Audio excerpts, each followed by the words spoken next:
Apa kabar hari ini? Sehat semua? Sehat.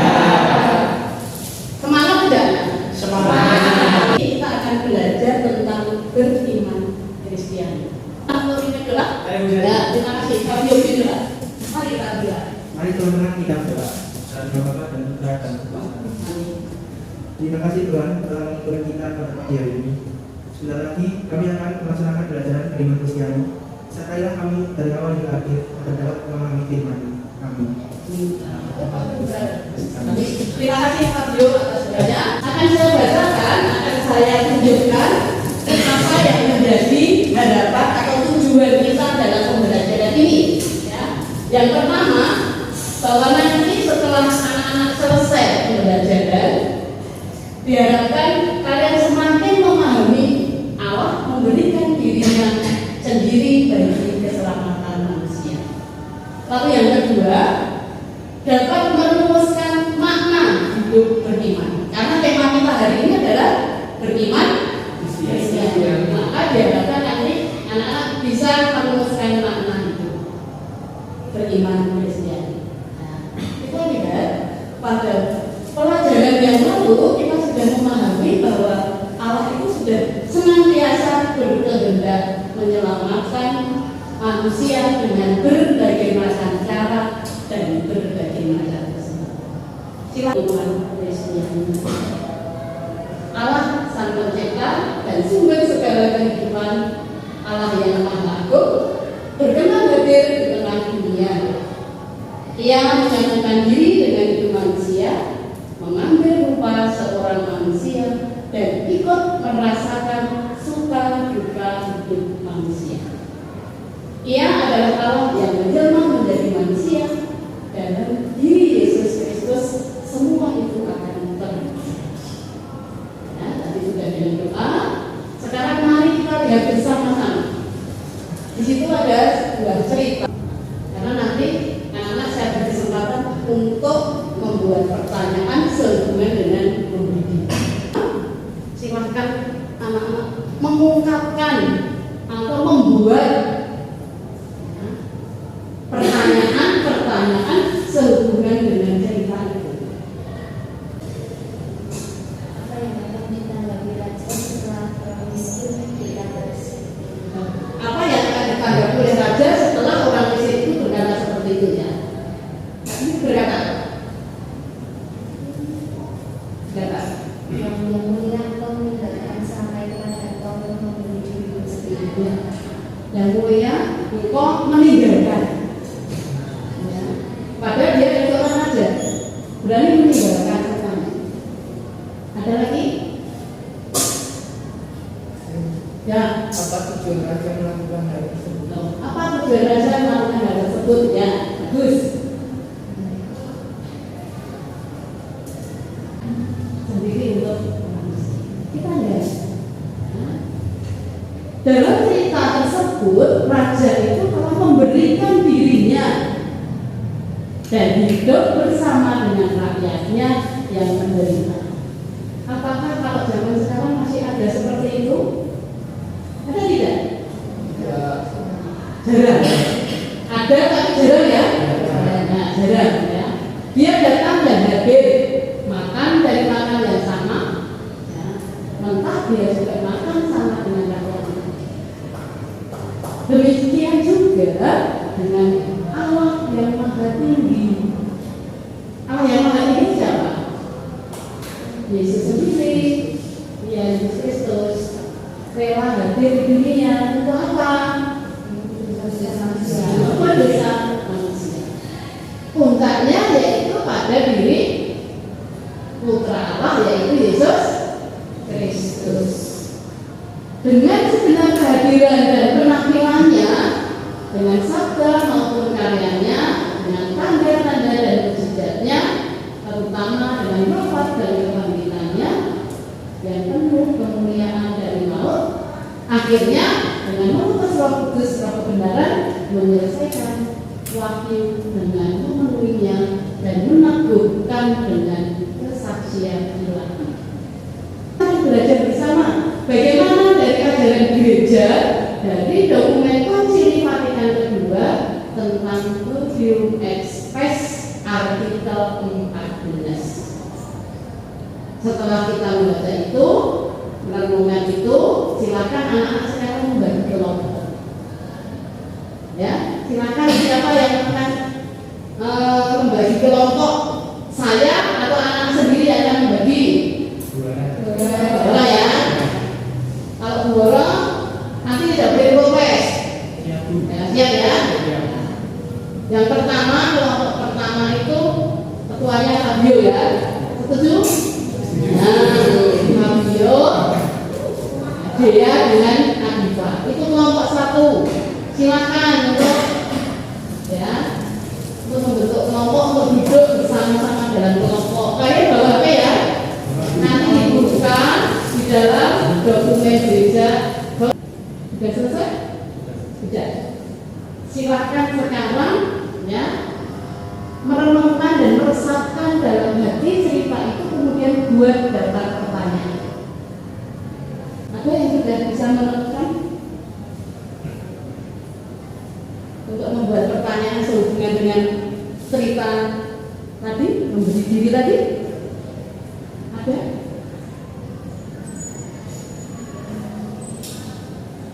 Ada? Efes artikel 14 dan Injil Matius bab 7 ayat 21 sampai 25.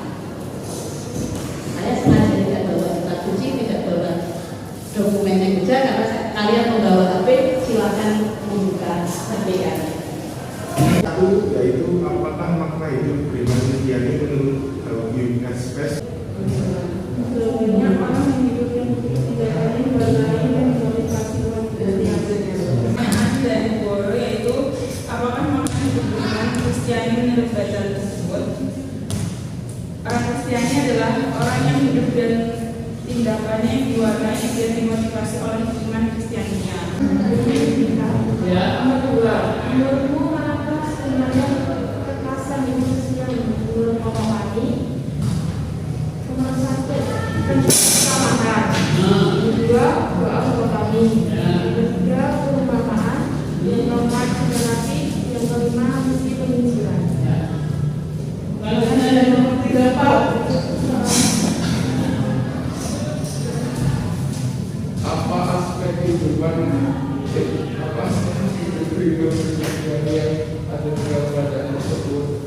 Aspek Kristiani yaitu menyerahkan nyawanya untuk menyelamatkan dunia. Apabila untuk menjadi juru selamat dunia adalah unik, hanya dapat dicatat oleh Kristus anak gaulnya itu juga dikandung oleh Maria sebagai buah naungan Roh Kudus.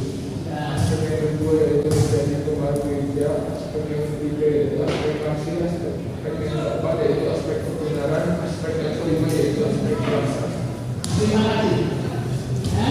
Terima kasih anak-anak sudah membahas baik dari Gaudium et Spes maupun dari Injil Matius. Mari kita lihat. Ya.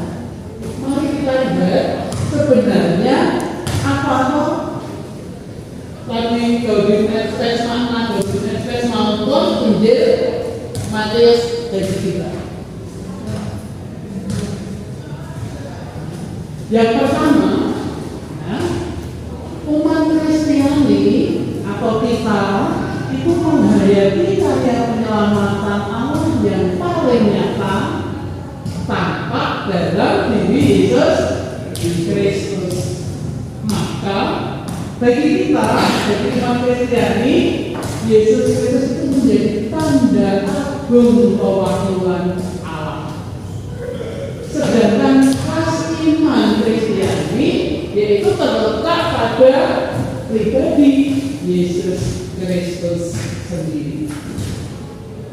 Yesus Kristus diimani sebagai penyelamat dan menjadikannya sumber keselamatan. Yang dikatakan bahwa akulah jalan, kebenaran, dan hidup. Maka orang Kristiani atau orang beriman Kristiani yang sejati adalah orang yang hidup dan tindakannya diwarnai dan dimotivasi oleh iman Kristianinya dan bukan sekedar kalangan yang cenderung lagi pria saja. Nah, sekarang apakah anak-anak sudah boleh dikatakan sebagai umat Kristen yang sejati? Sudah mengimani Yesus Kristus? Sudah. Amin. Ya, sudah mengimani. Lalu dari tadi ada juga pertanyaan aspek hidup beriman Kristen itu. Ternyata ada 3 aspek hidup beriman Kristen itu. Kalau tidak itu tadi kelompok 1 sudah menemukan. Ya, kelompok 1 sudah menemukan. Yang lain sudah bagus saja, belum boleh dikatakan belum begitu meruncing. Ya, yang pertama yaitu pengalaman religius. Apa tuh pengalaman religius itu? Pengalaman religius adalah pengalaman di mana manusia sungguh menghayati karya dan kebaikan Allah yang berpuncak pada atau dalam diri Yesus Kristus. Dan karena pengalaman itu sendiri, manusia sampai pada kemauan bebas untuk menyerahkan diri kepada Kristus. Kita itu tidak ada yang memaksa, tapi kita adalah punya kemauan bebas. Dan tadi yang dikatakan pengalaman religius. Lalu yang kedua, penyerahan iman. Penyerahan iman itu bagaimana? Penyerahan iman yang merupakan jawaban atas wahyu Allah dan Allah berkati. Maka kita mengatakan bahwa kita beriman, penyerahan diri. Siapa yang menyerahkan diri kita sendiri? Pada siapa? Tapi yang Allah memanggil kita, lalu kita menyerahkan. Lalu yang ketiga yaitu pengetahuan iman. Pengetahuan iman menuntut seorang umat Kristiani untuk terus-menerus dan semakin mampu mempertanggungjawabkan iman. Lalu kita punya usaha untuk mewujudkan iman itu bagaimana dalam hidup kita sehari-hari. Kita harus teguh iman kita, berteguh hati, dan sikap penyerahan diri kepada penyelenggaraan Allah seperti yang dilakukan oleh Abraham dan Maria. Pernah mendengar tentang Abraham? Nah, siapa Abraham? Orang beriman. Mengapa Abraham dikatakan sebagai orang beriman? Karena memiliki iman yang kuat. Memiliki iman yang kuat. Maka dikatakan sebagai orang beriman. Masih ingat ketika Abraham disuruh mempersembahkan Ishak? Bagaimana? Itu kalau Maria bagaimana? Maria siapa? Ibunya Yesus, ibunya Tuhan. Menyerahkan diri secara total, ya, secara total. Nah, tradisi di zaman Maria ketika perempuan hamil belum menikah tapi tidak hamil, dia akan diraja. Tetapi Maria ini tunggu-tunggu menerima. Bahkan sampai Yesus menangannya mau meninggalkan, tetapi maka dia untuk menerima. Ini adalah penyerahan diri. Nah, bagi kita, baik Abraham maupun Maria menjadi contoh teladan kita. Lalu dalam hidup kita sehari-hari, iman kita kepada Allah itu harus diwujudkan melalui apa? Melalui setiap perkataan dan perbuatan baik kita. Apakah anak sudah berbuat baik? Sudah berkata-kata dengan perkataan yang baik? Pernah ada yang berkata kotor, jorok? Tidak ada. Lalu kita lihat usaha-usaha kita, ya, usaha agar iman kita itu semakin berubah. Yang pertama, apakah anak-anak sudah selalu mengikuti perayaan Ekaristi pada hari Minggu? Ya. Dan hari-hari yang dibacakan ya tidak hanya hari Minggu, tapi hari. Nah,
orang yang hidup dan tindakannya diwarnai dan dimotivasi oleh iman Kristiannya, bukan sekedar oleh alasan.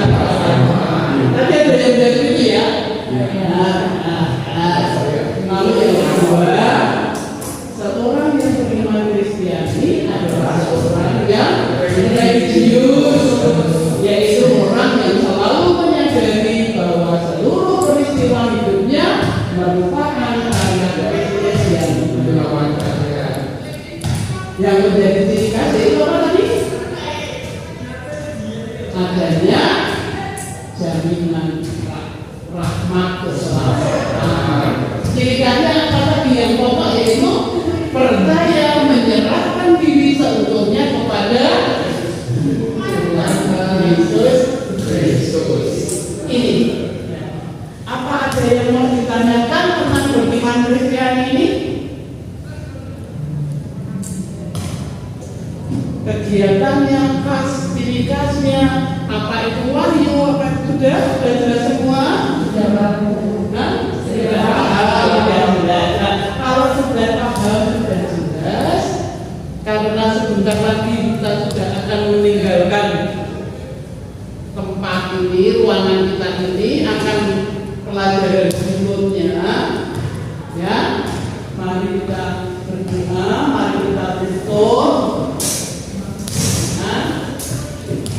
pelajaran kali ini dengan berdoa agar apa yang nanti akan kita kerjakan kembali, yang akan kita lakukan kembali, aktivitas kami, kita dapat berjalan dengan lancar, dengan tertib.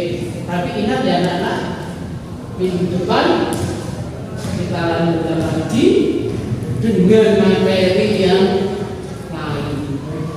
Ya. Untuk ulangannya minggu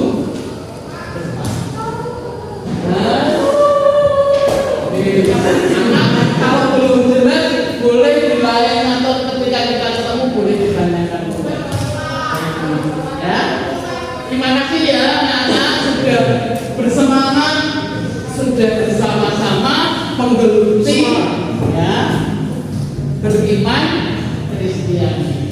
Silakan anak-anak untuk berdoa ya, untuk mengakhiri pelajaran kita hari ini dan melanjutkan pelajaran berikutnya.